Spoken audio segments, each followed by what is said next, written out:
Before we close out, Nate, I want to give you a chance to shine the light on just some of the great work that you're doing over at your school district. Can you just highlight some of the tech initiatives that you're rolling out this year at Kearsley Community Schools? So at Kearsley, it's been a real work in progress, right? So I really can't say I'm a new guy anymore. I'm starting my fourth year. I mean, can you say you're a new guy in 4 years in?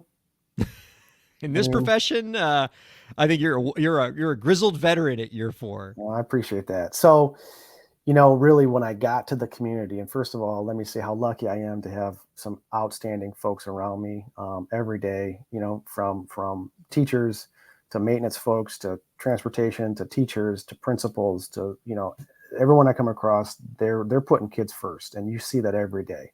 And so they inspire me to go out and get after it. But when I took over the job about 3 short years ago, I recognized straight away that the teachers, the technology in their spaces just needed a lift, and so I would first, how it is. You take a job, your first 90 days on the job, you're just collecting data. Oh yeah. So I'm out in buildings, I'm out talking with folks, I'm having one-on-one meetings with principals, and if I'm bumping into teachers in passing, I'm collecting informal and formal data at the same time. The first thing I noticed was the manner and how they were delivering their content, right? So I'm really lucky to have a blueprint that I came from that had a great infrastructure for technology, some of my mentors around me knew how important having students having the best seat in the house was in their classrooms. And what I mean by that is I recognized that we had classrooms, and the bulk of them, most teachers either use a smartboard in our field or a projector to display their content. And I noticed that in our ecosystem,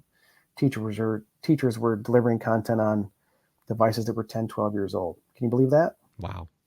It was like washed out. It was a small screen.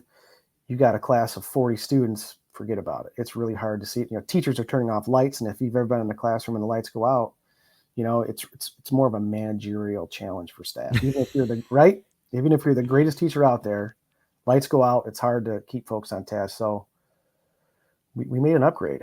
We went through and we took down chalkboards, right? Put up whiteboards. So right away, that's technology. That's a Yeah. change in technology. If you can imagine my first year of being a teacher, I had chalkboards. That was 25 years Still ago. had chalkboards. Right. Wow. Still had chalkboards. And you had an amalgamation of whiteboards over chalkboards and screens over whiteboards and over chalkboards. So we had to just kind of start from square one. We pulled all those green chalkboards down, we put whiteboards up, and we added a projector. And this projector, I don't know if I'm name dropping here, but we really like the Epson 725 WI. That was through some feedback from our technology teacher fair. Mm-hmm. And so we went from, I think my data tells me, and this is off the top of my head, something like 55 inches was like the biggest, display. They were all kind of washed out. We went from that to about a 90 on average, maybe 100.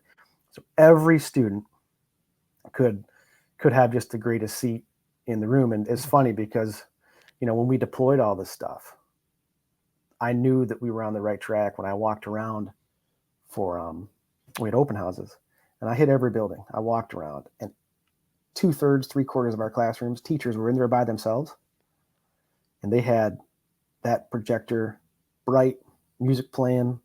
I mean, I could rattle off, different things they were showing, but right away I thought, okay, we're cooking with gas.